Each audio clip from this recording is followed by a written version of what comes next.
হালকা করে ভাজবো, খুব কড়া ভাজা হবে না ডিম।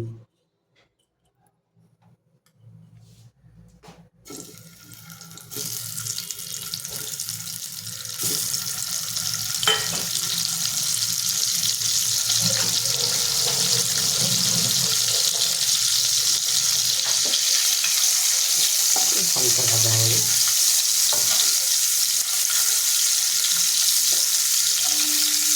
একটু ভাজলে স্বাদ আসবে।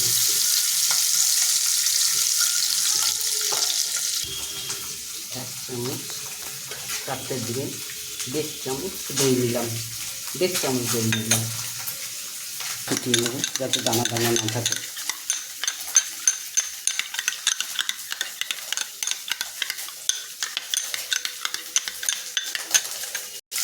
খুব বেশি ভাজা হবে না, আগেই বলেছি হালকা ভাজা হবে।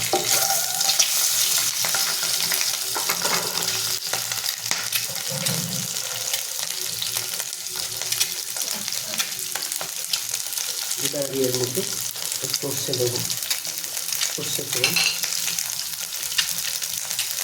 তারপর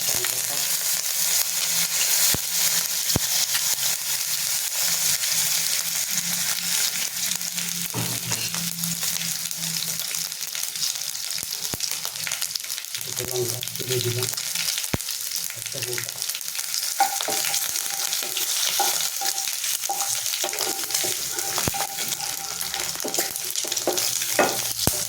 খুব অল্প তেলে রান্না, খুব সুন্দর খেতে লাগে। এতে কোনো হলুদ পড়ে না।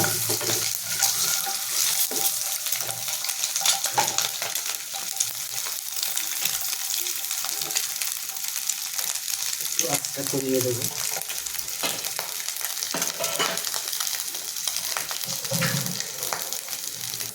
2 চামচ পোস্ত বাটা আর 1/2 চামচ সরষে বাটা দিয়েছি। সরষে বাটা বেশি না, পোস্তর পরিমাণটা বেশি থাকবে।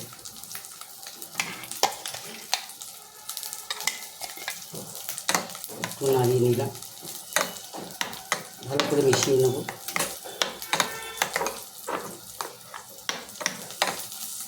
এটা তোমার সম্পূর্ণ টক দইয়ের রান্না।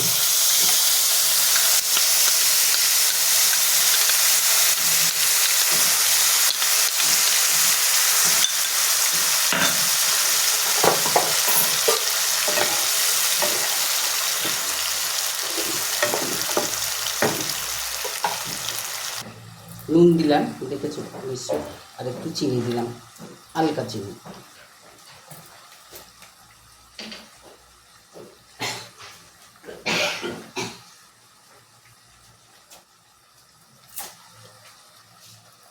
কাশ্মীরি লঙ্কা গুলে দেব,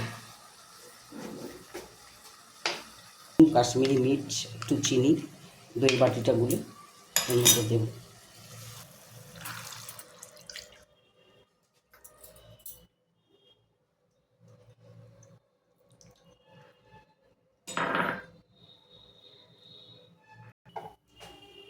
এটা কিন্তু হলুদ পড়ে না।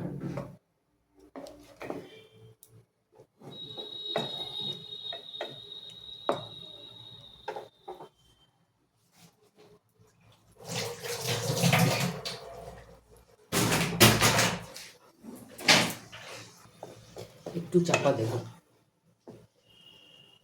কাঁচা লঙ্কা দিয়ে দিই, তারপর চাপা দেব। ওটা চাপা কাঁচা লঙ্কা দিয়ে দিলাম, ওটা চাপা কাঁচা লঙ্কা দিয়ে একটু চাপা দিয়ে দিলাম। মিনিট 10 ফুটবে, তারপর নামিয়ে দেব।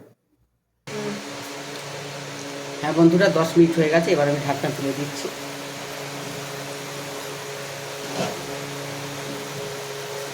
দেখো আমার রান্না হয়ে গেছে, এরকমই থাকবে। কেউ ইচ্ছে করলে একটু ঝোলটা আরও শুকিয়ে নিতে পারো, কিন্তু এরকম রাখলে ঠিক আছে। আমার রান্না হয়ে গেছে, বেশি দেরি লাগে না। এবার আমি গ্যাস অফ করে দেব।